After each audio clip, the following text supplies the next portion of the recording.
So the first thing na pag-aaralan natin is the origin of man. Paano kaya nag-origin? How did man originated? Okay? There are three theories have been propounded or put forth to explain man's origin. One is the atheistic evolution, and we do not believe in this. Do you believe that we come from monkeys or evolution? This theory holds that man is the accidental and random product of a blind and non-personal series of chemical and biological events. The Big Bang, and then all those things. Simply defined, evolution is that process by which all living organisms have developed from the simple to the more complex form. It's basically a non-life evolving into life, okay, or self-conscious life. This theory would have us believe that our world and all its contents came into being through evolving mud in time past. Parang kung nakakita ka, if you see a building, it just, evolved into a building, which is, of course, not very possible. I'll just skip number 4. Needless to say that this theory is not only unscriptural, but nonsensical as well. Itong theory na ito, wala sa Bible to. Amen? This is not found in the Bible and nonsensical. That means it doesn't make sense. I have a simple watch here. If we will dismantle this watch, put it in a box, lalagay natin dito sa loob ng box. Lahat ng mga parts dito. And we will, we'll shake the box, and then ilagay inside this box, and let it stay inside the box for 1,000,000 years. Is there a possibility that it will come together and become it will become a watch? It won't. No? Hindi pwedeng mangyari yun. So, that's very, very impossible. And sometimes I would watch yung mga arguments sa YouTube with regards to this. May mga magandang mga rin dyan. Helpful na mga informations. Second is the theistic evolution. Theistic. Ano ito? This teaches that there is one God because of the word theio, which is God. The creator of matter. So naniniwala sila na mayroong isang Diyos, siya yung tagapaglikha, who chose the method of evolution to bring all things, including man, into their present state of existence. So, may nilikha ang Diyos na matter, and then that evolved into whatever, human being or other things. However, evolution as a method is clearly, strongly, and completely refuted by the Bible. Ano makikita natin sa salita ng Panginoon? The book of Genesis teaches that life began on dry land. Okay? While evolution says it began on some remote sea bottom. Genesis chapter 1, verse 1, ano sabi doon? In the beginning, God created the heaven and the earth. And then sa verse 11, we will not be reading all the verses here. Pero sa verse 11, kung titignan natin, and God said, let the earth bring forth grass, and the herb yielding seed, and the fruit tree yielding fruit after his kind, whose seed is in itself upon the earth, and it was so. So ang ano lang natin dyan is, life began on dry land. Diyan muna naglikha ang Panginoon. Genesis declares that birds existed before insects, while evolution reverses the order. Chapter 1 and verse number 20, and God said, let the waters bring forth abundantly the moving creature that hath life, and fowl that may fly above the earth, in the open firmament of heaven. And then in verse number 24, the Bible says here, and God said, let the earth bring forth the living creature after his kind, cattle, creeping things, the beast of the earth after his kind, and it was so. Mas nauna ang mga ibon. May tanong pa minsan, ano daw nauna, yung itlog or yung manok? Kung saan nanggaling yung manok? Sa itlog daw. So, sa creation din naman sinabi ng Panginoon, let there be eggs. So, talagang nauna ang manok doon. And verse number 3, Genesis state, nabasa na natin yan, that birds and fishes were created at the same time. But evolution says, fishes evolved hundreds of millions of years before birds develop. Number 4, Genesis stresses, at least 10 times, that the different things created were to reproduce after their kind. Kind begets kind. A cow will always give birth to a cow. Okay? Diyan din nakuha yung principle na church begets church. Na dapat ang isang church ay may pinanggalingan. Hindi lang yung parang mushroom na bigla na lang sumulpot na walang... Church begets church. Now, Genesis says that Adam was made from the dust of the ground into the image of God, while evolution claims that Adam descended from a sub-ape creature. You know? Kung naniniwala tayo, if you believe in evolution, we see people today, right? We see people every time. I'm seeing you. Have you seen a monkey? So, if monkeys develop, if ape develop into a human being, what are the in-betweens? Bakit wala sila? May monkey, may tao, pero nasan yung gitna? Nasan yung parang, yung mga nasa process pa lang? Okay? Although, when you look at some people, parang they are in between. Hindi, mga ano. Hindi, wag tayong mag, ano lang. Para medyo tumawa lang kayo kundi, okay? Doctrine class ito, hindi ito doctrine class, ha? Okay, so Genesis records woman's coming from Adam's side. That is how Eve was made. While evolution teaches that both man and woman developed simultaneously. So maganda talaga ang yung third view. Genesis tells us that man was originally a vegetarian, while evolution teaches us that he was probably a headhunting cannibal. Ang original na provision ng tao, when God created man, the original provision for man is what? Herbs, according to Genesis chapter 1, verse number 29. So we reject the atheistic evolution, na theory, and we also reject the theistic evolution that God created, there is one God, He created mother, and that what He created evolved into what they are today. Ang position natin is letter C. We believe that man is God's special creation. Okay? This is the view that man is a direct product from the hand of God, and that the statements in Genesis chapter 1 and 2 are to be taken at face value. Meaning literal yung sinabi sa Genesis 1 and 2. In addition to this, a number of Bible students see in these first two chapters a clear case for believing in a special 24-hour, 6-day creation week. So yung day and the morning, the Bible says in Genesis chapter 1, and the morning and the evening were the first day.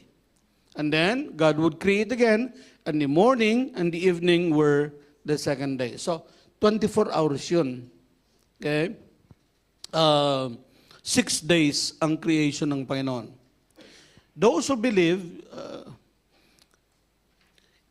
for me, I don't know about you, it is easier to have a faith in God, a supernatural being who creates everything. You know, that takes faith. You don't see God, but, you know, when sa study natin about God, you know that there is a supernatural being. He is sovereign, He created everything. You know, and when you believe in evolution, it also takes faith. Imagine believing in a Big Bang na ganun, and that takes even greater faith, di ba? Mas easier paniwalaan itong creation. Why do we believe this? Number one, as indicated by the Hebrew language, if the days were really long periods of time, na hindi siya 24 hours, the Hebrew word olam, meaning a long indefinite time, would have been used rather than the Hebrew word yom, which means day, na 24 hours a day. Yun ang ginamit na sa original na translation. The use of numerical adjectives with the word day in Genesis chapter 1 limits it to a normal day. In historical narratives, the numerical adjectives always limits the word to a 24-hour period. Okay, balikan nga natin yung Genesis chapter 1 para maano lang natin to. Verse number 5, pagkatapos na nilikha ng Panginoon ng light, after God created light, and God called the light day, and the darkness He called night. And the evening and the morning were the first day. 8, and God called the firmament heaven, and the evening and the morning were the second day. Tuloy-tuloy lang yan, no? Verse number 13, and the evening and the morning were the third day. And 19, and the evening and the morning were the fourth day. So God created everything in how many days? 6 days. What did God do on the seventh day? He rested. What day did God create man? Okay, on the sixth day.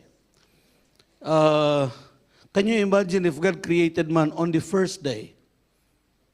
Saan siya? Saan ilalagay ang tao? So, God created everything, and when everything that man needed is already there, then God created man. May pagkain na siya, so, again, yung word na olam at saka yung word na yom, ang ginamit is yom, hindi yung olam. Also, as indicated by the genealogies in Genesis chapter 5 and chapter 11. So if you look at Genesis chapter 5, it gives us the genealogy from Adam until sino? Papunta kay kanina?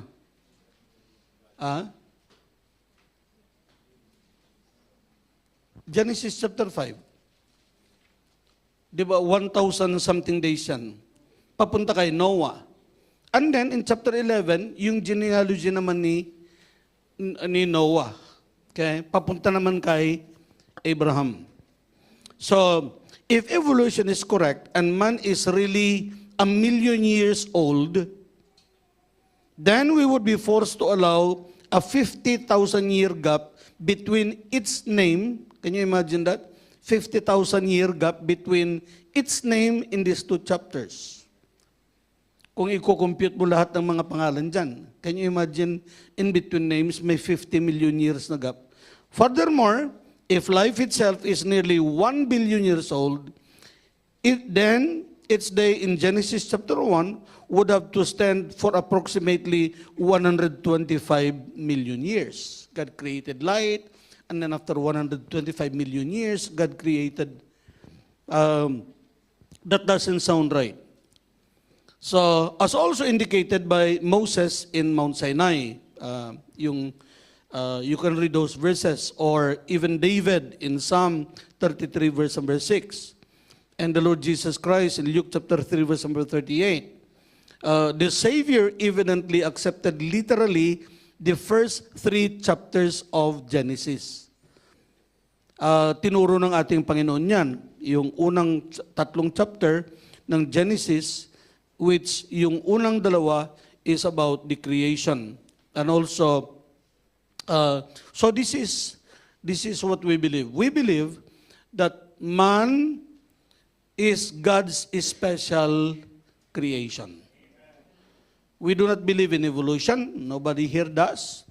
And so we believe in the creation, that man is a product of God's special creation. Now, let's look at so i-ano nyo na lang yun. Ang tawag dito, yung dalawang theory na yan.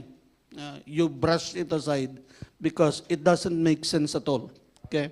Especially if you have the Holy Spirit in you. Now, let's look at the nature of man. In dealing with man's nature, we will ask and attempt to answer 5 basic questions. Question number 1, how is man made in the image and likeness of God?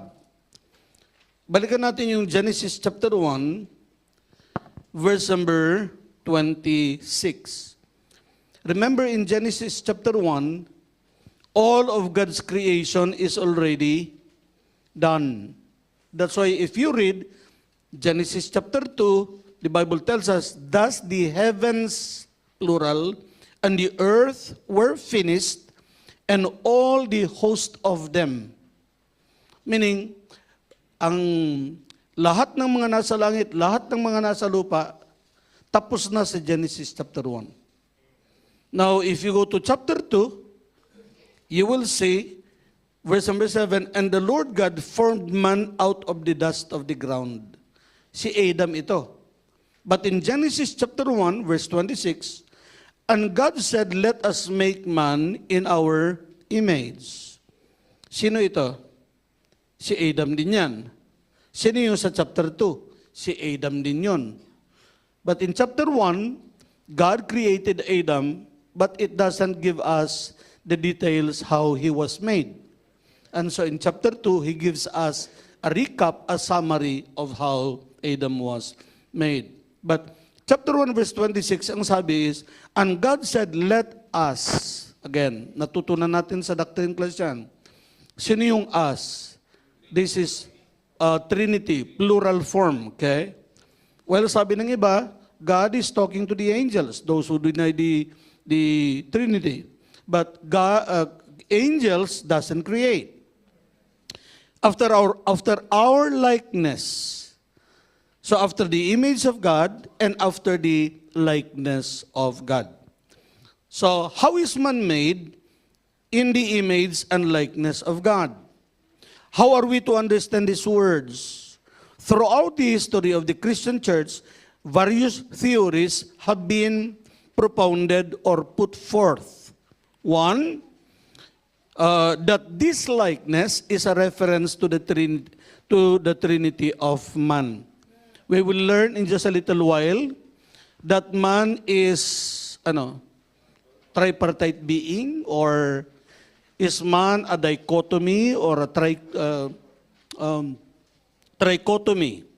Mamaya we will huwag kayong maano dyan sa mga words na ganyan kasi madali lang na maintindihan yan. In other words, as God is triune in nature, ano yung triune God? God the Father, God the Son, and God the Holy Spirit. One God, 3 manifestations. Tama? No. It's not one God, 3 manifestations. One God, 3 distinct personalities. Okay? Magkakaiba yun, ha? One God, 3 distinct personalities. How can that be? Well, that is the mystery of godliness. And but the Bible, you can see clear verses. So, yun yung una na ibig sabihin nung image and likeness of God. Na he was referring to man in his triune nature. Number 2, that his Creator gave him self-consciousness, God-consciousness, and a sense of morality. Binigyan ng Panginoon ang tao ng self-consciousness, God-consciousness. He knows that he is alive. He knows that there is a God, and give him a sense of morality. Simply stated, or ang ibig sabihin nito is this. This means that man can identify himself. He can know his God and look back to birth and plan for his death. Okay? So pwedeng yun ang ibig sabihin nung word na we are created in the image and in the likeness of God. Thought number 3, that when God spoke these words, let us make man in our image and after our likeness, when God spoke these words, he was thinking of the future incarnation of Christ, the God-man, and his present-day work in making the Christian life, making the Christian like himself. Okay? May mga verses dyan. Number 4, that at any rate, there seemed to be an image of God in all men which cannot be lost. And an image that can be lost. Kung titingnan mo yung dalawa dyan, letter A, yung capital punishment na binigay ng Panginoon, those verses, in the following verses, God institute capital punishment para sa mga heinous crimes yan. And justifies it on the grounds that a murderer should die for taking the life of another creature made in the image of God. Kapag pinatay mo ang isang tao, kahit unsaved yan, you took the life of another creature that is made in the image of God. So hindi nawawala yun kahit sa mga unsaved. The Bible therefore indicates that all unsaved men still display certain traces of the original image of God's creation. You can just read Genesis chapter 9 and verse number 6. So, may image na hindi pwedeng mawala. Pero may image din ang tao na pwedeng mawala. Ano yun? Thus it would seem that there is a part of God's image which was lost after Adam sinned, and now must be restored by the Holy Spirit at the moment of salvation. This lost image would seem to be the ability to know God and desire to love Him. Nawala yun dahil nagkasala ang tao, nawala yung kanyang natural na pagmamahal sa Panginoon at kilalanin ang Panginoon. His desire to love God, to know God and to love God. Okay? So yun yung part na nawala. Pero every unsaved person, they still have traces of God's image sa kanila. Yan. So yun yung una na we were made in the image and in the likeness of God. So we are, of all the creations of God, man is the, ano sabi mo, Sister Cyril? Mrs. Pigon? Okay. Superior. Ito yung pinaka na creation ng Panginoon. Pinamagandang nilikha ng Panginoon. So the second one is man a dichotomous? Dichotomous meaning two parts. Or is he trichotomous or three-part being? Alin dito? Ang tao ba ay dichotomous or trichotomous? Pag sinabi mong dichotomous, anong ibig sabihin? Two parts. Pag sinabi mong trichotomous, that means three parts. Okay? Now, the argument that man is dichotomous is understandable because man has two parts. You have the material part and you have the immaterial part. What part of man is made of matter? The body. When God created us, He created us from the dust of the ground. So our body was made out of dust. So material. But there is also a part of man that was not made out of, our body was made, but something in us was created. Ano yun? Our soul and spirit. That's the immaterial part. So if you look at it that way, man is dichotomous because we are only made of two divisions, or we have a material part and non-material part. Yun yung position ng dichotomy. And personally, matatanggap ko yan kung ganun yung explanation. Man is dichotomous being, not just because the plan of God, not because of the plan of God, but because of the very nature of the universe. Anong nature ng universe? Which only recognizes material and non-material. In other words, man's body belongs to the material and his soul to the non-material. What else is left? Therefore, as man's spirit is decidedly non-material, it must be placed into the camp or the category of non-material, thus becomes identical with the soul. Nakuha niyo yung argument dito? Because man, we have a material part and also that immaterial part. Okay? Kasi sabi ng Bible, God created man. What is the difference of creating and making? When you make something out of something. You make this pulpit out of wood. Creating is making something out of nothing. So, man was made out of the dust of the ground. So was man made or created? Kasi sabi ng Bible, God created man in His own image. And God made them male and female. Which one is true? Is it made or created? Both. Why? Because our body was made, but our soul and spirit were created. After God formed man out of the dust of the ground, the Bible says, God breathed into his nostrils the breath of life, and man became a living soul. Okay? So yung soul, we are a soul. This is just a body. And what makes the soul of man unique is that we have a spirit. And the spirit of man makes him, and man became a living soul. He remains alive. Kasi yung ating kaluluwa, may spirit. Okay? So, basic evidence of trichotomy would include the fact that some passages use both terms interchangeably does not mean that there is no distinguish whatsoever. For example, the phrases, the kingdom of God and the kingdom of heaven, okay, are on occasion used interchangeably, yet most Bible students would recognize a general and decided reference between them. In at least two essential passages in the New Testament, distinguishes between body and soul. By the way, how do you say it? Man is composed of a body, what? Soul and spirit. Hindi po yun ang tamang arrangement. Okay?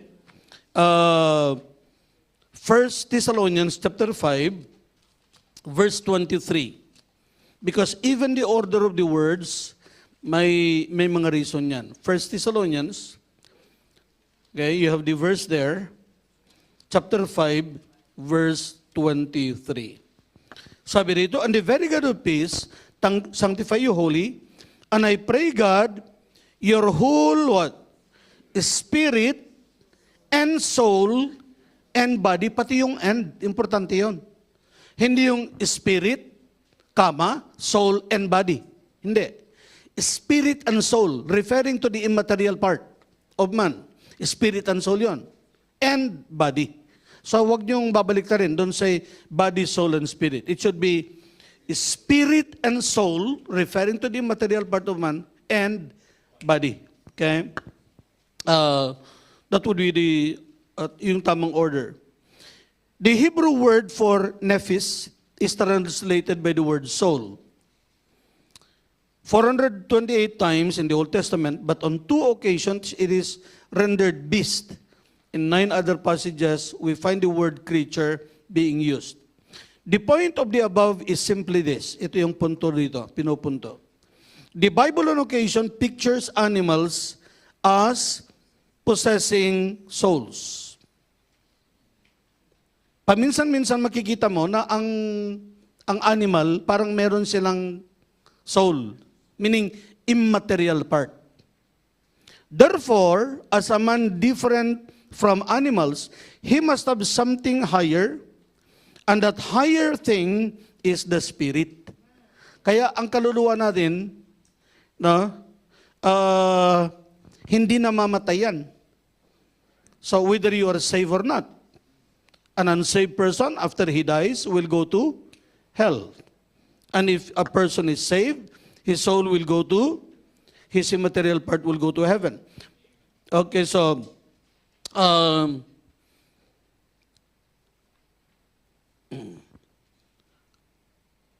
where are we? Tingnan nyo yung Ecclesiastes chapter 3, verse number 21.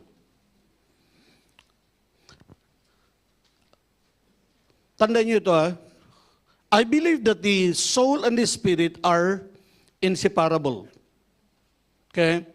Interchangeable ito. Okay? Before natin tignan yon, pwede natin matignan muna yung 1 Kings chapter 17. 1 Kings chapter 17. Kasi minsan, ang argument is, kapag namatay ang tao na unsaved, of course, his body will be buried. We know that his soul will go to hell. Pero yung spirit daw, babalik sa Panginoon.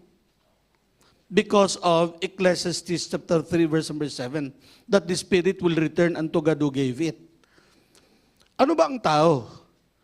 Can a man be a man without a spirit? Di ba? Trichotomy nga tatlo That means you have a spirit and soul and body. That's who you are. What about kung soul and body lang? You know? That's why, kung titignan mo dito, 1 Kings chapter 17, we see that do you remember the story of the woman of Zarephath?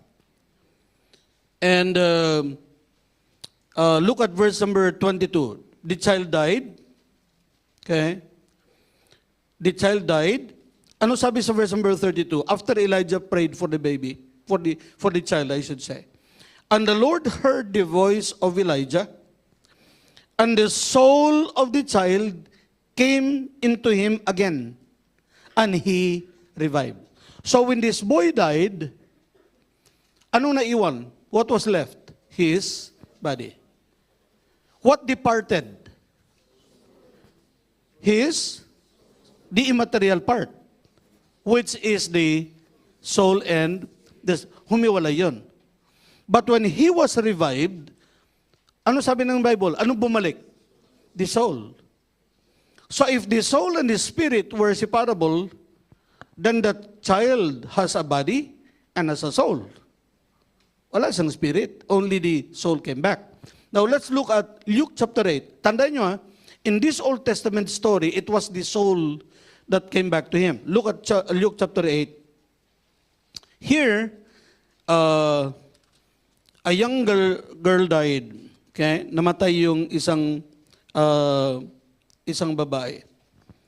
Isang batang babae. Who was 12 years old. And let me look.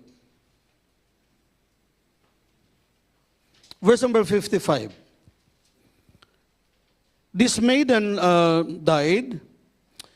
And ano sabi ng Panginoon, 54, and he put forth, and he put them all out, and took her by the hand, and called, saying, Maid, arise.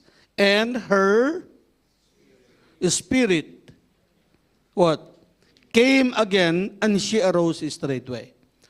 In the Old Testament, when that boy died, the soul came back. Here, this girl died, and the spirit came back. So sometimes this word soul and spirit is interchangeable. It refers to the immaterial part of man. Okay? Yun ang try kong ipaliwanag dito. Okay, so where are we now? Now, trichotomy is the best theory to explain the three levels of consciousness in all men.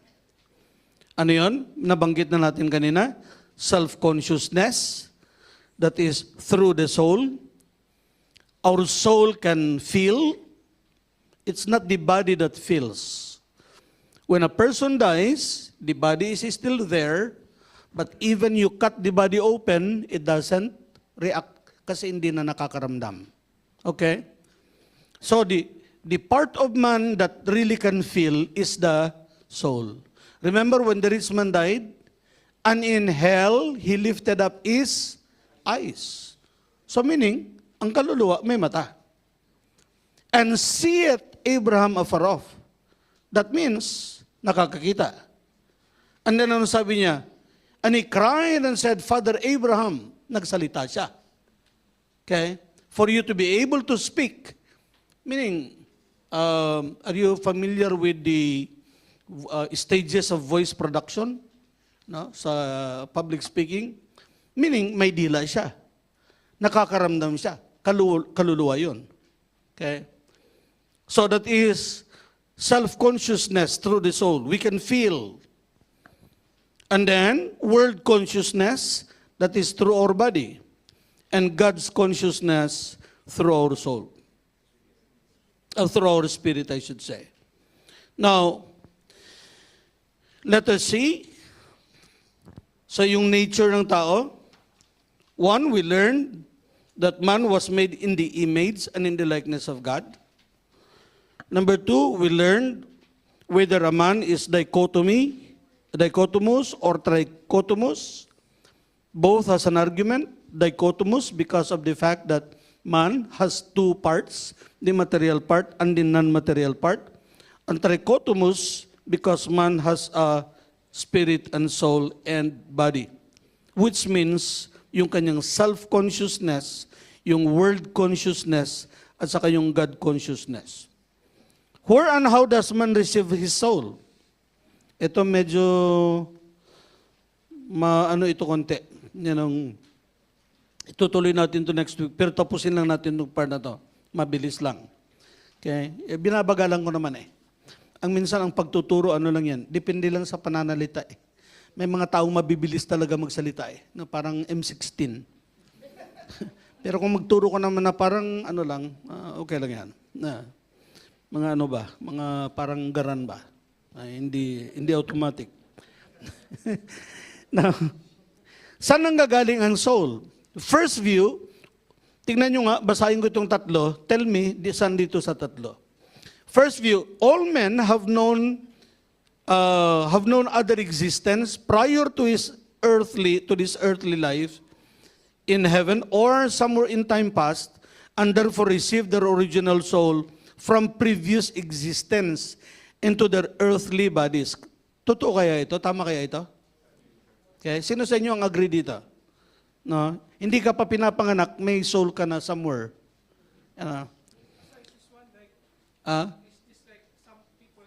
Reincarnation? Some people say you are look like she is a cat before, like the second Parang baliktad naman yata yan. Parang tao naging pusa. That's why I've been to India before. I don't know who among you, or even Nepal. Many of them do not eat beef. If a cow is lying in the street, you just have to wait. You know? Because they have 530 million gods and they believe that those are one of their gods. But kaya sa India, masasaya ang mga baka. Pero ini-export naman lang Diyos nila. Okay? So yung second view, its human soul is an immediate and special creation by God and enters the developing fetus at an early age. This is called the creationist theory. The following verses are offered to support this. Okay? Yung pangatlo is The third view, that, that both body and soul are passed on through natural generations. This is called the traducian theory, and is the view of most theologians, with notable exceptions such as, kung sino man yung Poncio Pilato na yan. Passages that, by the way, if you are reading your module, kanina dun sa, kung mga opinion ng tao, hindi ko na dinadagdag yan. I just want to stick with what the Word of God says. Passages that would tend to support this view are as follows. Okay, yung mga verses na yan. Ulitin ko ha. So yung number 3, that both body and soul, yung ating katawan at ang ating kaluluwa, or are passed on through natural generations. Okay? Ano yung number 2 kanina?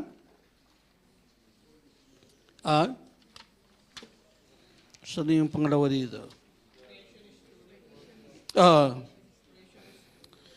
Each human soul is an immediate and special creation by God, and enters the developing fetus at an early stage. When does the human life begins? Kailan? At conception. Kasi marami yung mga liberal-minded, they do not believe na ang fetus is already kaya nilang they can abort a fetus because they do not consider it as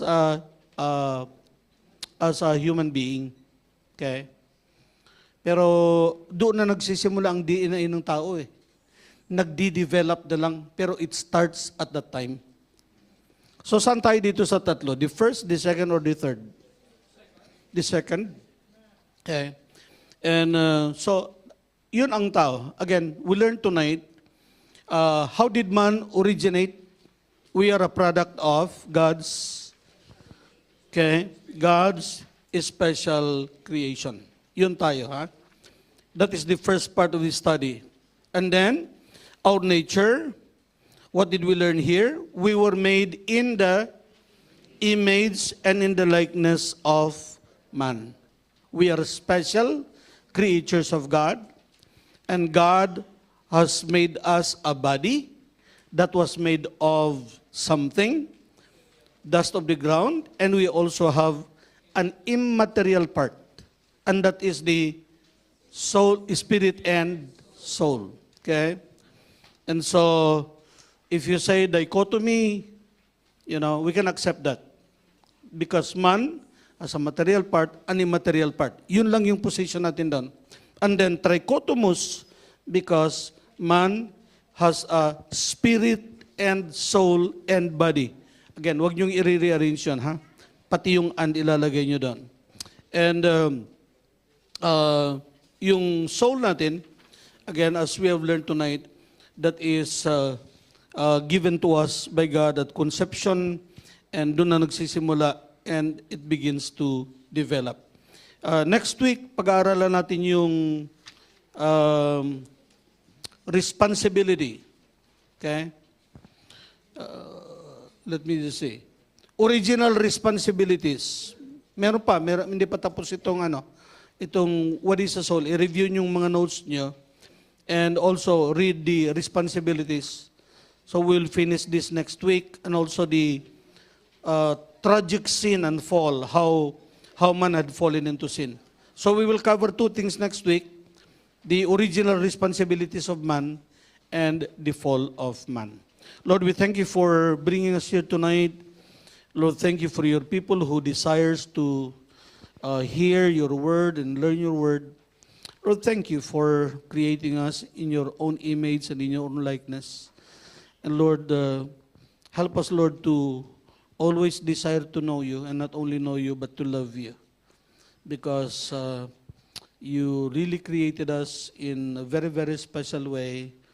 And you created the angels too, but when they had fallen into sin, there was no plan of redemption for them.